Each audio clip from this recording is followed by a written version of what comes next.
Oh, guys, we did it. I'm so excited right now. Okay, cool. Okay, so everyone's downloaded Socrative. I'm gonna leave this open. So what do we need? Desktop computer? Oh my God. Guys, I am so excited right now.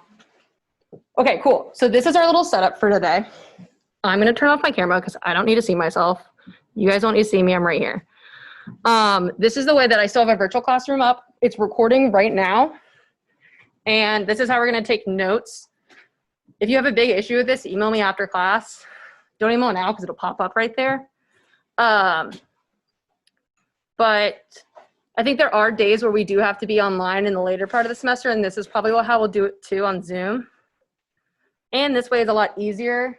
Do you guys like this so far? Okay, great. If you don't, just tell me you do right now and then email me later. Okay, cool. Let me, and then I could sit during lecture. Oh my God. Okay. So, ooh, can't record there, but I'm recording on here. I'm going to, how do I switch? Where do I go? Okay. Alrighty, so last time, just a little recap. Wow, this is really great. I don't know how to turn my thing off still. Okay, we're just gonna deal with this right now. So we went over a little bit of set notation, and it looks so silly. Do not mute me. Stop video. Okay, banger. We went over a little bit of set notation and kind of what an open bracket is, a closed bracket. Is everyone feeling kind of good with that stuff? Like thumbs up, feeling pretty good? Okay, cool. So we stopped right about how we could also define a little bit more of sets, right? So we have what's called an intersection of sets. I think I have a little pointer. Pencil's on. So if I have a set A and B, and I want to take the intersection of these two sets, oh, this is awesome. I'm going to denote that A, and then this kind of like in looking thing. It's not really an in, and then B. That's just called the intersection symbol right there. So it's all elements that are going to be in A and B. So you can think about this little guy right here as like an and symbol. Okay. All right, and then we have union. So union of sets, we're going to denote, does anyone know this one? It's going to be a big U. Pretty straightforward, right? And this is the set that consists of all elements that are in A or B. So that's what that kind of symbol's kind of saying, like or, right? I can be a math major or I can be an English major. And then there's another possibility that I'm a math major and I'm an English major, right? I can be both. Cool. Alrighty. Can everyone on the virtual classroom hear me? Please say yes. Okay. Yes. Woohoo! Okay, great. Thank you. All right, so then we have the empty set. Does anyone know what this kind of looks like? I didn't know it for the longest time. It kind of looks like the Greek letter phi, but it's not. It's kind of like a 0 with a line through it. Kind of like something like that. If you write this, I might know what you're saying, but kind of don't do that. All right. And this is this set containing no elements. It's not the set containing 0. That's a set just with the number 0 in it. This contains nothing. So the days of the year that it's 90 degrees and the days of the year that it's blizzarding outside. There's probably not going to be a day in there. It would be really weird if there was, right? All right, cool. So now we're going to run through a few examples. So yeah, okay. My time up on my iPad says that it's 9:41 in the morning in January. Weird. Okay, cool. Let's leave these up and then we'll try them. Okay, cool. So I have these 3 sets. We have S, it has the number 1, 2, 3, and 4. T has 4, 5, 6, and 7. And V has 6, 7, and 8. So we're going to find the intersection of S and T, the union of S or T, and the intersection of S intersect V. I'll give you guys like a second to write this down, and then we'll talk about it. All right, cool. So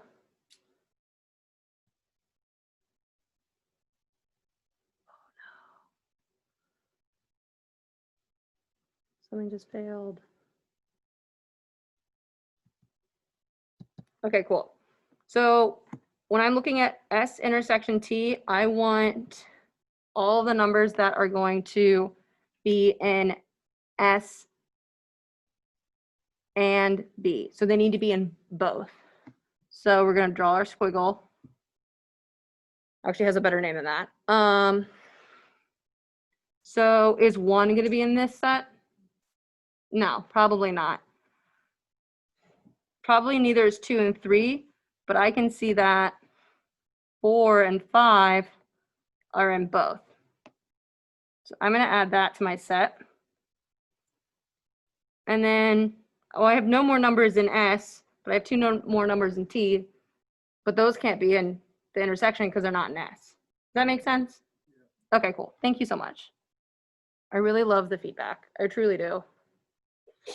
Bless you. No, you're fine. I have the worst allergies since moving to South Carolina. Okay, the union now. Who thinks that the union is going to be a bigger set? So it's going to have more elements in it. Did you guys raise your hand? Because I raised my hand. So the union is going to have the things that are in A or B. It's kind of like you want to think of it as it's going to be the elements of A, including the elements of B. So let's do, so I'm going to have everything that's in S, 3, 4, 5, and 6, and 7. So if you want to think about this on a Venn diagram, so if we have S right here and T right here, the union is, let's pick another fun color. Let's pick this green. So the union's going to be this whole picture right here. Whee! Where the intersection is going to be this little guy right in the middle. That's my intersection. All right, so that's a visual for you. A lot of this set stuff, it might be helpful to, when we're just kind of dealing with sets with numbers like this, it might be helpful to just kind of draw Venn diagrams if you're getting a little confused about the difference between union and intersection. So now let's work with V. So now I have S, that's 1, 2, 3, 4, and 5, and V, that's going to be 6, 7, 8. Does anyone know what the intersection is going to be? It's not, so if it's nothing, there's no elements in it, that's going to be the empty set. Good job, thank you. All right, so we can just draw that. You don't, this is different. That's the set containing the empty set. Don't write that. You just want to write this guy. You guys are going to be so fancy with all your math terms now. All right, coolio. So, alrighty, so now let's work with a different kind of set. Now we're dealing with sets on the number line. So we have A is the open set from 1 to 5. Do I include 1 to 5 at all? Raise your hand if you think I should include 1 or 5. Okay, raise your hand if I should not include 1 or 5. Okay, I think there was like 3 more like hands up. So it's open. So if we go back, I'm going to quickly go back on our notes. I'm sorry if you're watching online. Where did I do this? Oh yeah. So this is an open bracket. So it denotes all numbers approaching A, but not including A. So when I have an open bracket, kind of think of it like a cloud. So that, ooh, getting ahead of myself. So I can't ever touch the end of a cloud. and think of the closed brackets as like a brick. I can touch the end of a brick. I can hold the brick. It has a definite end. Brick versus cloud. Okay? So for B, we're going to include 3, but we're not including 7. And for C, I'm going to include 6 and every number bigger than it. Can someone tell me why infinity is an open bracket next to it? Yeah, infinity isn't an end. You're just kind of saying on and on. Good job, guys. All right, cool. So these are best to do on the number line. All right, I'm gonna slow down a little bit because I feel like I'm racing through this and we have no business doing that. So these are kind of best to do on the number line. This is how I draw mine. I don't really care how you draw yours. Just make it a line. So let's choose, that's too girly. Is this orange color? No, sorry. Okay, so we're gonna make A this color. And then I can choose that same color in here. So A goes from 1, so I'm gonna draw like a curved bracket right here, to 5. Okay, and then I can draw a line connecting them. Can you guys see that? Is that okay? Okay, cool. All right, so we're gonna make this guy some green. So we are gonna include 3 this time. So I'm gonna do a hard bracket here, and then we're 7 right there. Weird looking 7. Right here. And then let's do this cool red color. C is going to be going 6 to infinity, right? So I'm going to open bracket 6, and then I just kind of draw a line, and then you can just draw like an arrow. Just going to keep going. All right. Is everyone comfortable with drawing sets like these on a number line? Yes. Yes, I think I can. Oh my God, I can. I can only do that though. I can't like turn it sideways. Alrighty. So yeah, we have 1 open bracket for A. 3 is a closed bracket. You're kind of drawing these same brackets on the number line. All right. Okay, I'm gonna zoom out a little bit. All right, cool. So now A union B. So the point of drawing these on the number line was to help us figure out these 4 questions we're given. All right, so, well, earlier I could see my set elements. Now I really can't. So what should we do? What's an idea we can do? Say it again. So there's infinite amount of numbers though, right? Which is a crazy thing to think about, right? Because these aren't just whole numbers I'm dealing with. These are like 1.001, 1.2, 1.2 repeating, right? So I can't write down all these numbers. So I want to write it in a way that kind of looks like how A, B, and C are also written. So I'm gonna start you guys off. So if it's gonna be A union B. So it's gonna be like, I'm gonna take all the elements A and including all the elements of B. So that means I'm going to, well, A starts over here and then it stops right here, but I still have some more elements over here. So let's kind of write this right here, right? So that's going to be A union B. So A is everything approaching 1, except not including 1. So that's what that open bracket is. And then B takes me all the way to 7. Does that make sense? Is anyone unclear by that? Okay. I don't want to be like, it is because it is, but there is a little bit of that. All right. So the intersection, so see in the union how we chose these endpoints?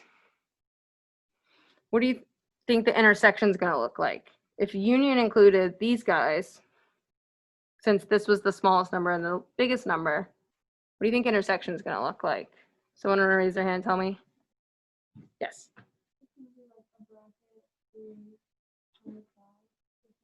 Yeah, exactly. So she said we're going to have a closed bracket 3, because that's the smallest number that's in both sets, right? Intersection, it has to be in both sets. And then 5. So you can actually see that. I'm going to keep that right here. So this bracket here and this comma, right? Because this color corresponds with A and this seafoam color corresponds with B. So the intersection is this overlap right here. Overlap. Okay. So now we have A union C. Let me zoom out. Why am I so zoomed in? Oh no, it froze. Oh God. I didn't plan for this. Hold on. There's Winston. Notably. Oh my God. Hold on, guys. Restarting. Oh my God. Okay. Whew. I was about to cry in class. All right, cool. So intersections is going to be where these guys overlap.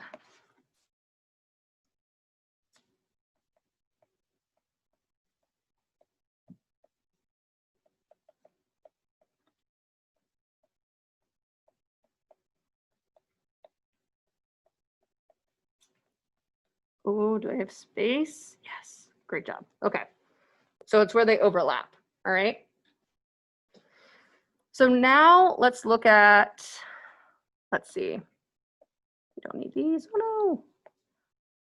Now I'm just looking at A and C. So, oh my gosh, go away. Sorry. Okay. So A is from 1 to 5 and C is from 6 to infinity, and I'm unioning them. All right. So is there any overlap at all between A and C at all? No, there's no intersection. If I drew a Venn diagram, it would be like 2 circles. So how we write this is, well, A is 1 to 5 open, and C is 6 to infinity open. And then I'm just going to union them. It kind of seems a little redundant because, right, I'm just kind of defining what I'm writing what A is defined to be, union what C is defined to be. The difference between A union C and A union B is that I don't have, here I had an overlap, right? I had my intersection. Here I don't have any overlap. So I'm going to have 2 different things. These guys, just fun fact, these are called disjoint. It just means that they're mutually disjoint, their intersection. We're going to get that in a second. But they're separate. Okay. So I kind of almost gave a spoiler, but what do you guys think the intersection of these 2 sets is going to be?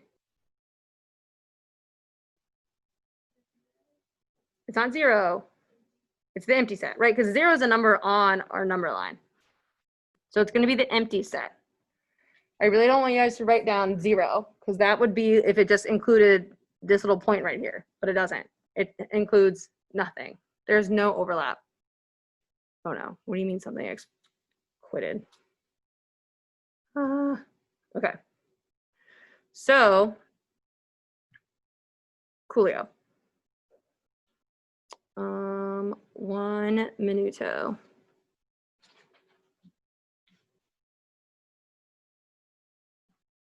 Okay, we're good. Okay, cool. How's everyone feeling with union and intersection and empty set?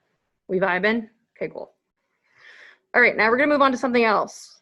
This is the absolute value symbol. All right, so absolute value, it's just kind of like 2 big bars around some number, some value, or some function of the sort, right? It's defined to be the distance from that number or function to the origin. The origin is usually just like 0. If you're talking about, if we're on the number line, if you're talking about the XY axis, it's like 0, 0. It's just 0. That's what the origin is. It just puts it down in one dimension. All right. So we define the absolute value in a piecewise function. That's what this big squiggly dude is. Big squiggly dude. So that we say the absolute value of A is equal to A if A is greater than or equal to 0, and it equals negative A if A is less than 0. Okay?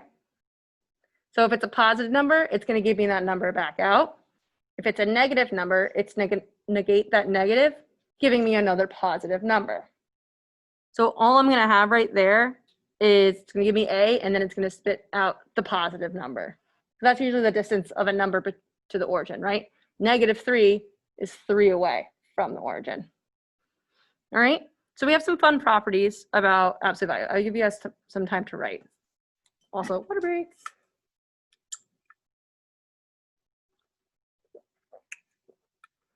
Okay.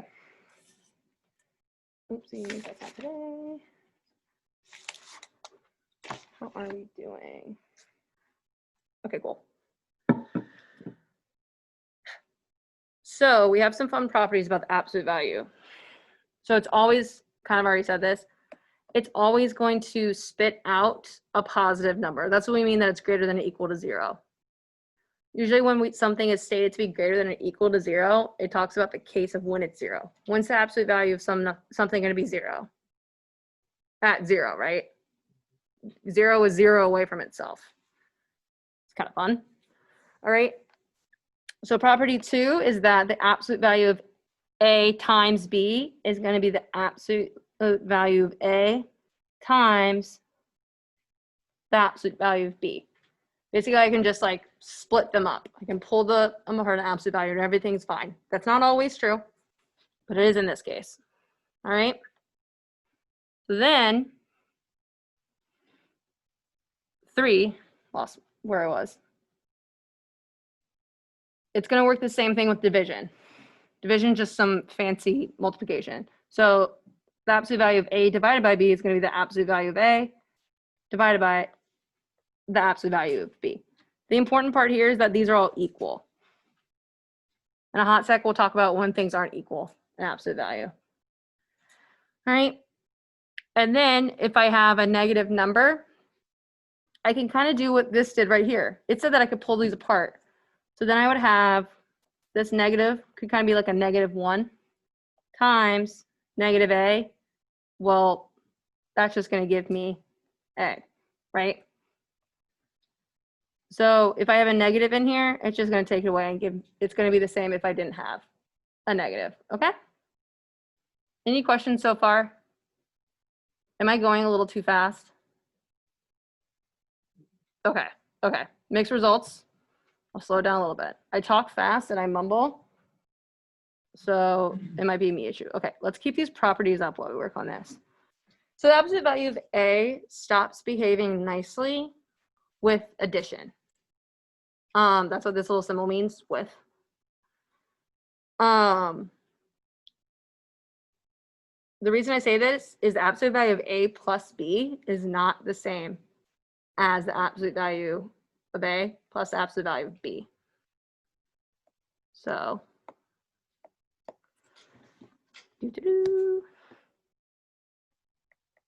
so no. So let's look at absolute value of 3 minus 3.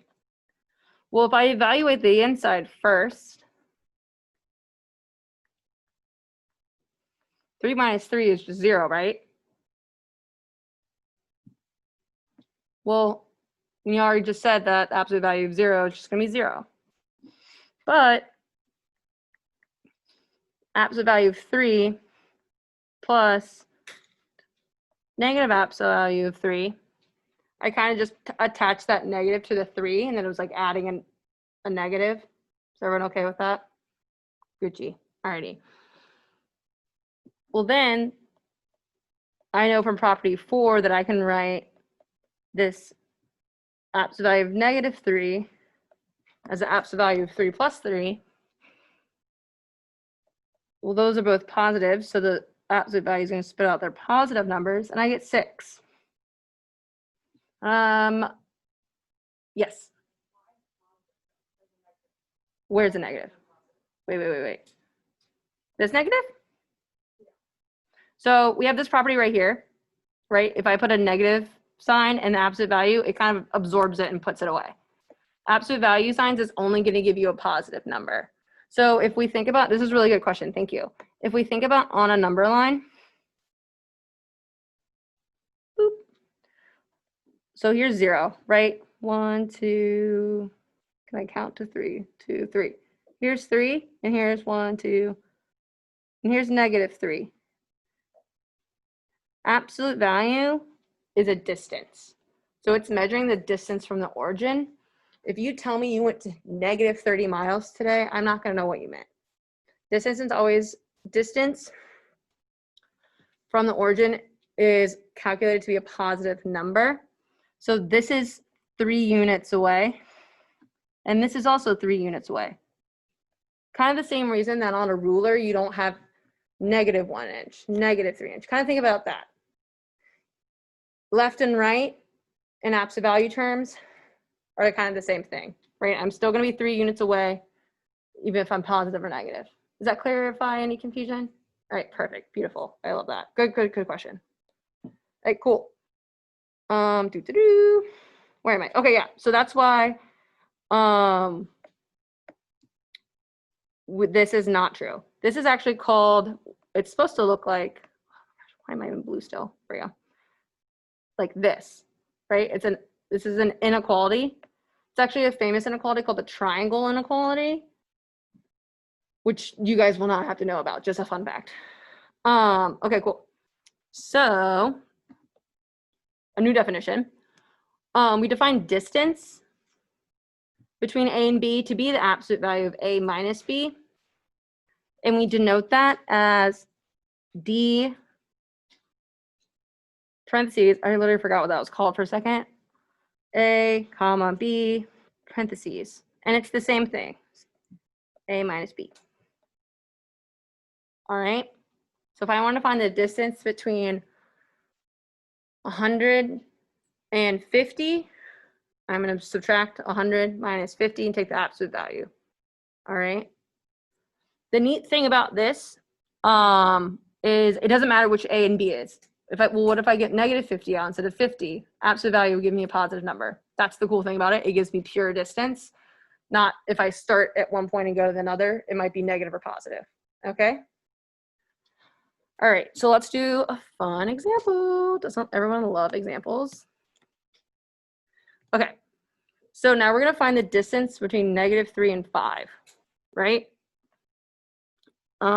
You can do this multiple ways. You can look at this beautiful number line that I've drawn. And so we're gonna start here and end here, or vice versa. So -3 to 5, and do the absolute value. Let's look at my equation up here. I do the first one, -3 minus 5, which gives me the absolute value of -8, which is just going to pop out the positive version of that number, and that's 8. All right. Ooh, my leg hurts. So we can see here too that I'm going from -3 to 5. So I'm going 1, 2, 3, 4, 5, 6, 7, and 8. Cool.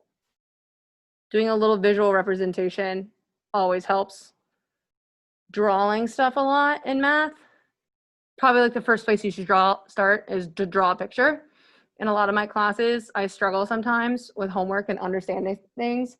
And then my friend's like, draw a picture, Mackenzie. And I'm like, duh. And it just helps a lot. Alrighty. Coolio. So we've seen before how we have the smaller number and then the bigger number, right? But here when we're trying to do the distance between -5 and -9, -9 is the smaller number here, right? Because I'm talking in negative values. So we're still going to follow the same order, and I'm going to do the absolute value, -5 minus a -9. Negative times a negative is going to give me a positive. So I'll get -5 plus 9. And that is going to be the same as 9 minus 5. That's just for a mental math thing. Oh, let's write down here. What is this? Absolute value of 4. And that's just going to equal 4. So if we look at this on a number line, let's start -9. What is that? 8, 7, 6, there's 5. -5, and so on. It's a little easier to represent, even though I'm starting right here at -5 and I'm going down to -9, I'm still going a positive 4 units. Alrighty? Okay, cool. So that's gonna wrap up A2. I'm gonna leave this up for a little bit. Talk real fast about WebAssign. So WebAssign, I uploaded an information sheet on Blackboard. There is a practice homework. It is practice. It's to get you guys familiar with some of the quirky things that WebAssign uses and just kind of get used to like finishing a homework and stuff like that. Also, again, for me, so that I know how to use WebAssign and grade your stuff and be able to see all your grades and stuff. You don't have to do it. It's not a grade. It's more of like practice it, right? You will have optional homeworks and graded homeworks. It'll be a clear distinction of which one is graded and which one's not each week. So please sign up for WebAssign. If you are like still unsure about this class, there is a 2-week free trial. You're welcome to do that. That information sheet on Blackboard has the little code and everything and tells you a little bit more about WebAssign and the 2 different purchase options, which I'm not going to go into right now. So with that, what else? You guys will have homework on Friday on the material that we are going to go over today and on Thursday. How that's going to go. So it's going to be A3, A4, and B2. It'll also be listed on the homework. It'll be like graded homework, A2, A3, B2, or whatever I said before, and whatever it actually is. So you'll have WebAssign homework on there. It'll be super cute little problems, and same with the optional homework. I believe that homework is something that you can make mistakes on. So I'm giving you guys unlimited attempts on those, right? You're supposed to be learning. It's supposed to be practice. It's supposed to be helpful. The optional homework, you don't have to do, but again, it's just, I need more practice than say these 20 problems that Mackenzie gave me. Go work on those problems. They'll be a little similar. There might be some difference. You'll also have a written homework that you'll need to turn in on Blackboard. I sent you guys an email with my favorite photo scanning app. It's called Adobe Scan. It's free. That's the most important part of it. It's free. Yes. Ooh, it's being assigned Thursday. So it'll open Thursday. I need to update the syllabus. It'll be open Thursday when class ends, right? So we'll cover the material and it'll be open Thursday at like 4:05, right? And that's when the little assignment will ding up on Blackboard too for your written homework. This is a really good question. And then I learned how to make your homework for the next week. So this homework's gonna come out at 4:05 on Thursday, and it's gonna be due 2:50 next Thursday. So right when class starts. So you have up until all of class, right, to get it done, right? Yes. Yes. Yeah. So so Thursdays are homework days, right? You give me homework, I give you homework. So little fun trade. And the written homework will be posted on Blackboard, and I expect it to be returned in Blackboard. Trying to think of anything else. You can also type your homework if you want to be fancy. I type some of my homeworks. You can do on Word. There's some other math lingo. If you email me if you want to type your homework, you don't have to. I think handwriting it is perfectly fine. I just want to make sure that you guys are like doing everything, like you're not just spitting out a number. I want to make sure that the processes, and I can see that you guys are conceptualizing this stuff and like you're getting it, right? I did say that homework was for practice. like you're supposed to be practicing this stuff, it's still graded. Don't think that it's not graded for a grade. I still want to make sure that you're doing things correctly, right? So you will put in a little bit more of an effort to like do as best as you can. Okay? How's everyone feel? Yes. Yes, really good question. So Adobe Scan, you can scan your paper and then it'll create a PDF and you can email it to yourself and then upload that onto Blackboard. And it'll have lots of, you can upload a PDF or stuff like that. Yes. If we wanted to just type it, could we just do it in like discussions, or would you rather like prefer us to like do the scan thing? Yeah, well, if you type it, you can upload like a Word doc to, whatchamacallit, to Blackboard and do the same. Yes. So that's what the Adobe Scan does. It takes a nice picture of it just so it makes it legible. Because if I cannot read your homework, I cannot grade your homework. It needs to be legible. I cannot stress that enough. I will try my darndest to read it, but please make it legible. That's why typing it is also a recommended option. So you can also take a picture if that's better for you. But Adobe Scan is what I recommend just because it also like light corrects it so it's easier to read. So if you look at the notes that I posted last week, those were taken on Adobe Scan. Yes.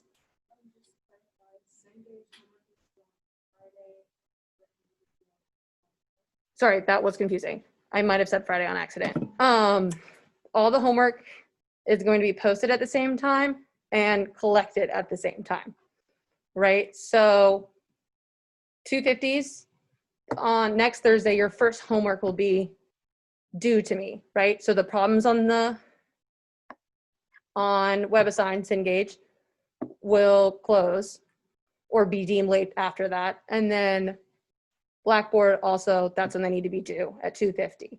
And then I will then, once we're done with all that material in class, a new one will pop up at 4:05 that same day.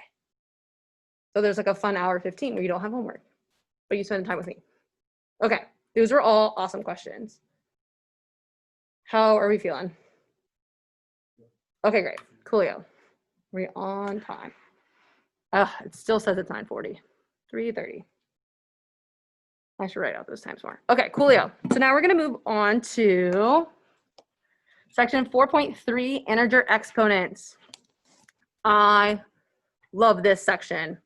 I taught calculus over the summer and I uploaded, it was asynchronous. So all of my material was on YouTube. So I'd often come home and my boyfriend would be like playing my YouTube videos, which is pretty cute. And then he would be like, what? He would have all these questions about exponents. And I'd be like, why do you care about exponents all of a sudden? And I mentioned it one time. So I'm really excited. So now I'm going to show him this. So he gets it. Because you guys are going to get it. And you guys are going to be so smart. Okay, cool.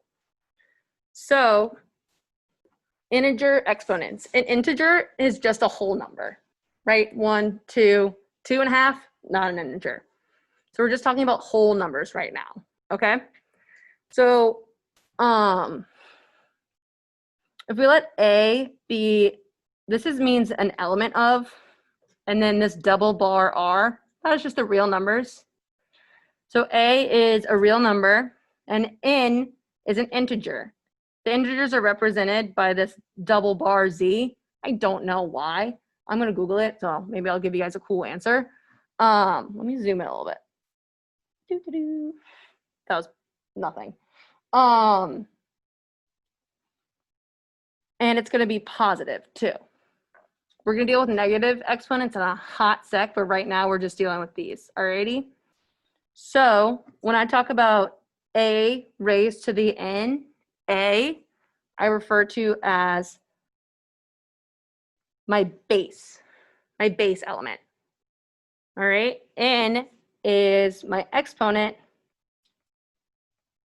and I can also call it my power, right? So let's highlight those are important. Whee. Okay, cool. So when we raise A to the N, I'm multiplying A by itself N times, N amount of times, all righty? So when I say 4 to the third, I'm saying 4 times 4 times 4, right? And then 4 times 4 I know is 16 times 4. And then 16 times 4 is 64. All right. This is where parentheses come in a lot. Remember we talked about day one, how parentheses can really change something? This is a big time where it was. So if I have -2 to the 4th, I'm going to have -2, -2, -2 times -2, right? Well, -2 times -2 gives me a +4. And then same again. So if I just do these two and then these two, and then that'll give me, what's correct? 16, right? Underline my answers. All righty. Well, what about 3? Is 3 going to be the same as 2? No. How's it going to be different? Right? So I'm just going to have a negative right here, and then only 2 is my base, right? So I'm going to have 2 times 2 times 2 times 2. So a negative times 2 times 2 times 2 times 2 is going to give me -16. So in -2 to the 4th, -2 is the base. This is why we name like everything, so we can talk about them. And that's because of the parentheses. The parentheses allow us to attach that negative to each 2 that I'm multiplying. Where in 3, that negative is just chilling on its own, and 2 is the base. So if you tell me that -2 to the 4 and you forget your parentheses and this is equal to 16, that, my friend, is wrong. So don't be careful with parentheses. They are your friends. They're here to help you. Okay? So what if our exponent is negative? I know we talked about like 5 seconds ago that we kind of just wanted to deal with its positive. Okay, I'm gonna zoom out a little bit. Okay, there we go. How can I, so if a is not 0, then I can write a to the negative n as what? Does anyone know? I'm gonna raise their hand and tell me. Online friends can also tell me. Yes. Right. So a to the negative n, I can write it as 1 divided by a to the n. And now the n is positive. So the trick that I learned, that if something has a negative exponent, it is not happy in the place in the fraction where it is. Move it to the other part of the fraction and it's happy now, so it has a positive. It's pretty corny, but I love it because I've never forgotten it. And you guys aren't going to forget it either, all right? So what is this kind of term called? If I'm talking about a to the n and then I say that 1 over a to the n, does anyone know what this kind of term is called? It starts with an R. It's called, close. It is called the reciprocal.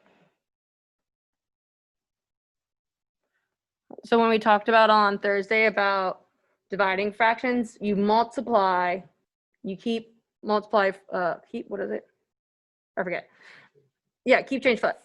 So we keep the first one, we change division to multiply, and then we flip it. When we flip it, we're actually multiplying by the reciprocal. So I'll use that term a lot. Thank you. All right, cool. So reciprocal. Yes, that's spelled right. Okay, cool. So now we have properties of exponents. So when I have, I wrote these backwards. A to the n plus n. Let me rewrite this really fast and I'm going to just tell you what this one is because I wrote this backwards. So we have a to the m times a to the n. So my bases are the same and they're multiplied So exponents will add. Alrighty. What do you guys think if bases are the same and they divide? What will the exponents do then? They'll subtract, right? This, oopsies, m minus n. This comes from what we just talked about up here, the definition of a negative exponent. So I could call this like a to the m times, here, let me write this. A to the m times a to the negative n, and then use property 1. So then I get what's right up here. Alrighty? Pretty neat. So property 3, we have a times b to the m. That m is also going to distribute to each term, right? So then that's property 3. There's nothing special about that. Just I can distribute that exponent.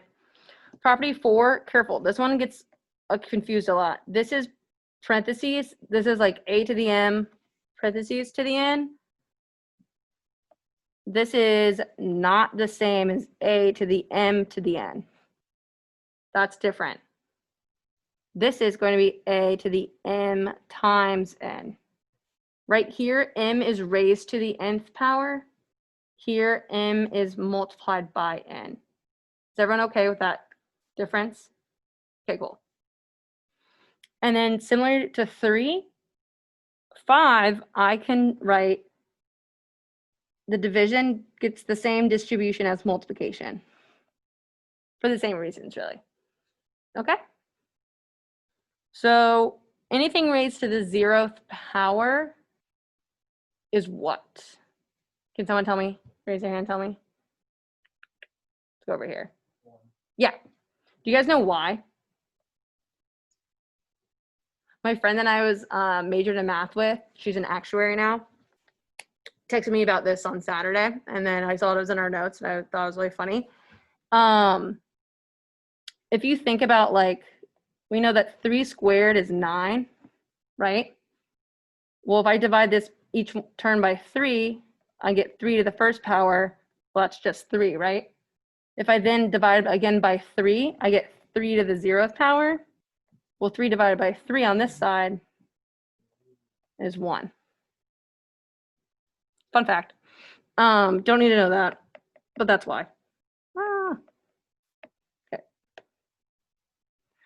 Coolio. So like I said, all these just come from the definition of exponent. Yes, kind of.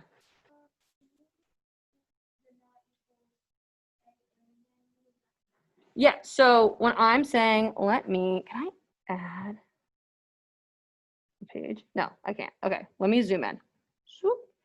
So when we're talking about, this is a m parentheses to the nth power. So like 2 to the 4th parentheses to the 4th power again. What I'm saying here is it should equal a to the m times n, but I'm not raising m to a power. So I don't have like a triple exponent. I still have one little exponent on the line. They're just multiplied by each other. I see this confusion a lot. Alrighty, but that's a really good clarification. Thank you. Zoom out. My A's look so ugly. Oh my God. I'm gonna do different variables. Oh my God, so many A's. Okay, cool. So right, these all come from the definition of exponents. A to the m times a to the n, that's a multiplied together m times, a multiplied together by n times, and then they're multiplied, right? Then that's just multiplied by each time. Another definition of why a to the 0 is 1, what is this? M plus n, right? So that's where this comes from. So then a to the 0, I can write that as a to the m minus m. Well, if I look back up at this property right here, I can write that as a fraction. So I can write that as a to the m divided by a to the m. Well, then I can use property 5. I have something like this, and I can move the m out, right? I can collect that m. So I can write A divided by A to the nth power. Nth power, yes. Usually we talk about exponents as n because it's easier to say nth instead of nth. Okay. A divided by A, anything divided by itself is just 1. Well, 1 raised to any power is 1. All right, so that's another fun little proof. Let's see. So I'm gonna give you guys, oh my God, what a convenient time. I need to plug in my computer. So I'm gonna give you guys like 5 minutes to try these on your own and then we'll regroup. Alrighty? I think I can fit all of these in. Is anyone having trouble reading these at all? Yes. Are you? Is it fuzzy? Okay, let me. Yes. Okay, I'll read them verbally. So number 1 is going to give you 3 to the 6th times 3 to the negative 2 divided by 3. Problem 2 is 3x squared y to the 3rd. That quantity times the quantity negative 4 x to the negative 2 y to the negative 5. Like really define these negatives. 3 is negative 6 times a to the 5, b to the negative 1, all divided by 2, a to the 7th, b to the negative 3, and then 4 is going to be negative 3, x to the a minus 5. Okay, I'll give you that one. That one is kind of hard to read. Minus 5, y to the negative 3rd, and then everything raised to the 4th power. So see if you guys can simplify these as much as you can, and I'll come back at 3:40. So I need to figure out how to plug in my computer. Close this one.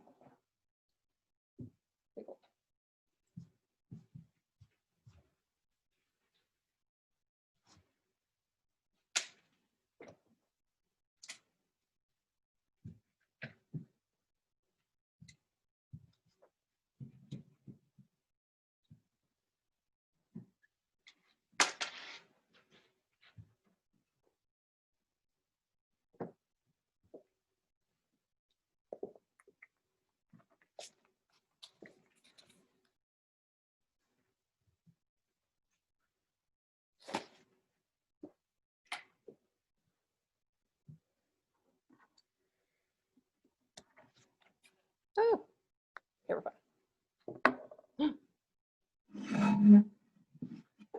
Hold on. Sorry. Okay, fix it.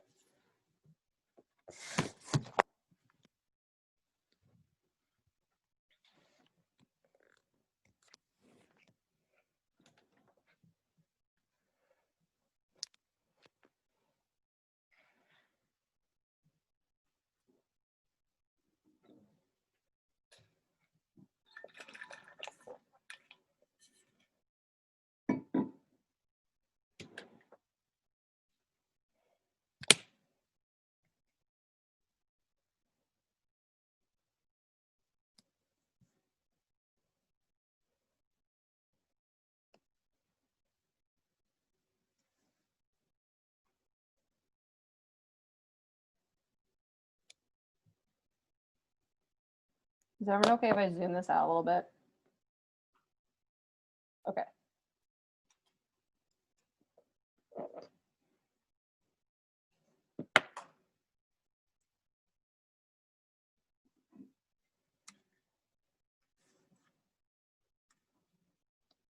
Okay.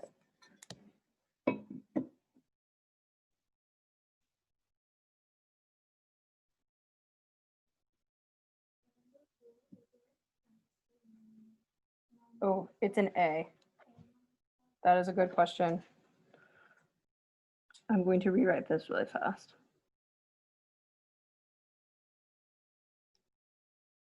Does that look like A minus 5 now? Okay, thank you. Oh, okay.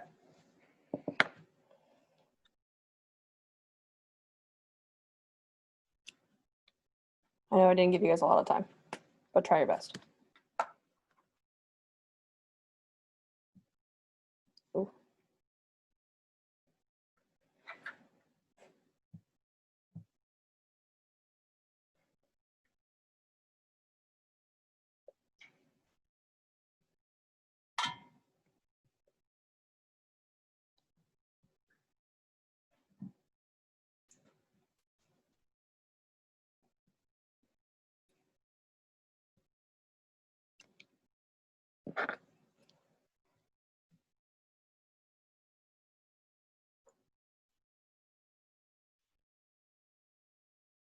Yes.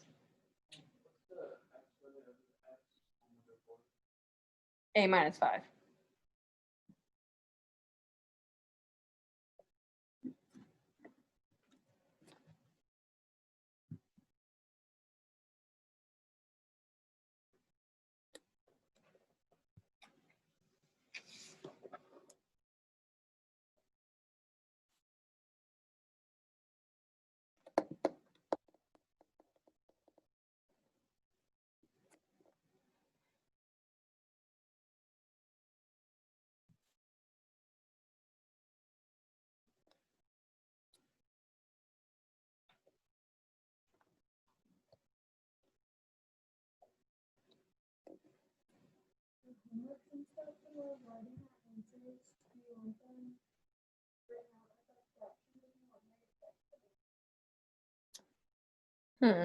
I want them simplified as much as you're comfortable with. So, right, if it's answers 1/2 and you give me 2 to the negative 1, I think most of us are pretty common with writing 1/2 as an answer. It's up to you. Sometimes typing fractions is ugly, and so it kind of is up to you. But as long as they're simplified as much as possible, that's mostly what I care about. Alrighty, coolio. So if you didn't get through all of them, that's totally fine. I'm kind of going to be rushing a little bit now. So 1, let's zoom on in and focus on this dude. So 3 raised to the 6th power times 3 to the negative 2, all divided by 3. I don't have a calculator on me. 3 to the 6th, I don't, sounds like a big number. No idea what it is. Yeah, I really have no idea. So let's simplify it first. Instead of trying to multiply a big number, then dividing it by another number, then again, dividing by another number. So that's kind of the point of this. So can someone walk me through how they got to the end result for this problem? You also don't have to. It's 3 to the 4th divided by 3. Right, so first what we did was we used one of our properties where I can take the numerator and I added 6 minus 2, so 6 plus negative 2. And I kept the bottom. And then I got 3 to the 4th over 3, right? And then what did you do? I can do one better. I have 3 to the 1st power here. So if I make this just 3, what's my new exponent now? If I divide, the exponents subtract. So I'll have 4 minus 1, which will be 3 to the 3rd,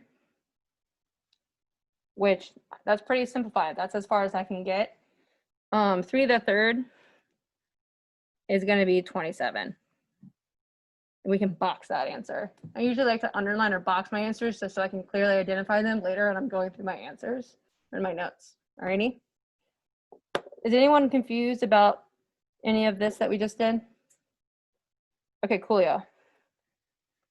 Who wants to walk me through 2? Okay, cool. So what I first like to do is collect everything together, right? So I'm going to collect all of my numbers that aren't X's and Y's, right?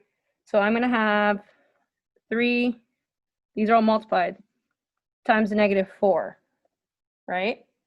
They're going to be in their own little box right here. Then I'm going to collect all my X's. So they're multiplied, bases are multiplied. So exponents what? Add. Great job. 2 minus 2. Alrighty? So then I get Y Now look at the y's. I have 3 plus -5. So 3 minus 5. Now that I've collected all of my like terms, so collected all my x's, my y's, and my numbers, I can simplify. So 3 times -4, that'll give me a -12. X to the 0, y to the -2. I can simplify this a little bit more. What can I do?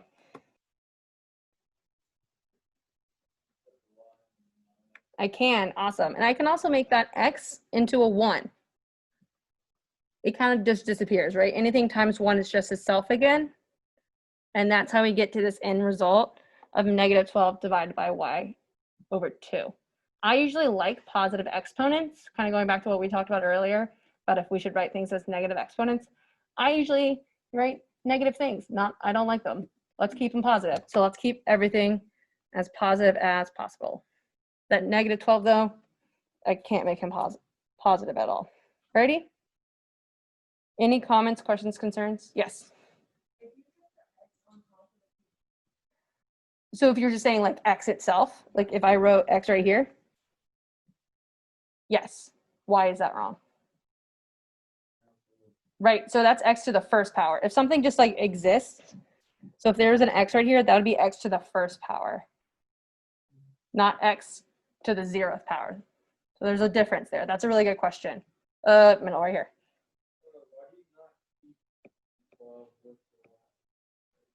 Because 12, again, is raised to, you can think of these as raised to the first power.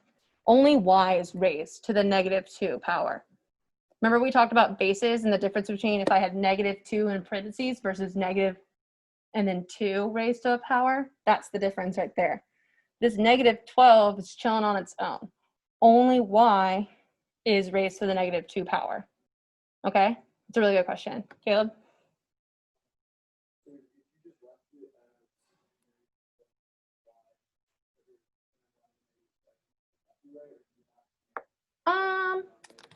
I would prefer it like this. I'll tell you guys. I'll ask you to simplify down so that there's no more exponents as much as possible. I'm not going to count this wrong. I'm not going to count this wrong on any homeworks, but on tests, I will specify that I want it all the way down so that there's only positives. Yes.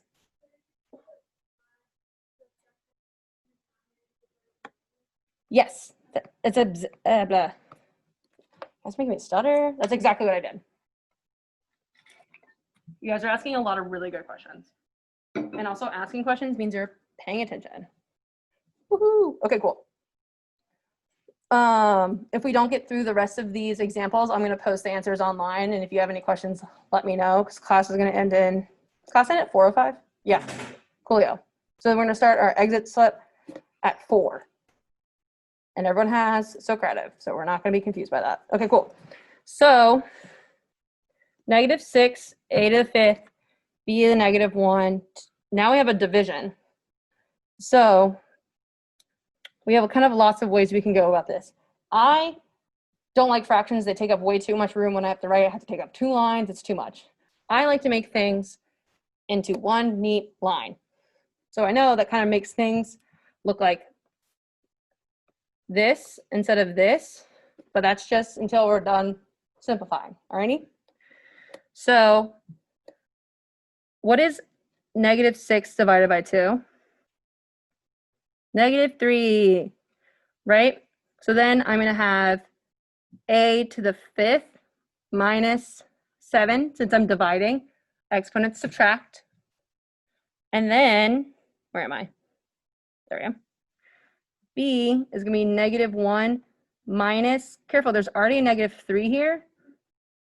So I have to make sure that I'm careful about subtracting a negative. Alrighty, so then let's simplify. So we get -3, a to the what? -2. -1 minus a -3 is going to be like -1 plus 3. So I'll get b squared And then I don't like negative exponents too much. They're okay when I'm working things out. So I'm going to make this negative 3 b squared over a squared. Are you cool with that? Great. Okay. Let's crank out this last one. I think we have time for that. All right, cool. So negative 3 to the fourth, x a to the negative. So this is a minus 5. So I don't know what a is. I could be given it later on. I don't know. But I'm told that when I have, hi Julia. So that, what am I saying? Oh yeah, I can distribute the fourth power to each term. So I can distribute it to negative 3. I can distribute it to x a minus 5. And I can distribute it to y to the negative 3. Okay, so what's that going to look like? Is negative 3 to the fourth, oopsies, x a minus 5 to the fourth, and then y to the negative 3 to the fourth. We're kind of splitting it up to take it in bite-sized pieces instead of trying to do it all in one big bite. All right. So, oh my God, Winston. So then what's happening? Does anyone know what negative 3 to the fourth is? Yeah, it's positive 81. It's 9 squared. That's a fun way of doing it. So 3 times 3 times 3 times 3, or 9 times 9. And that'll pop out a beautiful 81. It's a really great number. And then I'll have x to the 4 times a minus 5. Zoom in. And then we'll also have y to the 4 times negative 3. All right. And then I can simplify just a little bit more to get 81 x to the, I can distribute this 4. So 4a minus 5 times 4 is 20. And then 4 times negative 3, that'll give me y to the negative 12. I can then, once again, just make a fraction because we like positive exponents. Alrighty? Are you guys feeling tired of exponents today? Or, yeah, I know some of you are. Yeah, Carolina. Whee! These notes are also posted online after class. If you forget something, thought that was a 9 instead of an A, you wrote something, you're writing in pen, it's all crazy. So get out your phones because we're going to do Socrative exit slips. Okay, I'm going to zoom out. Is that okay? All right, let me scroll down to where don't look at that. Okay.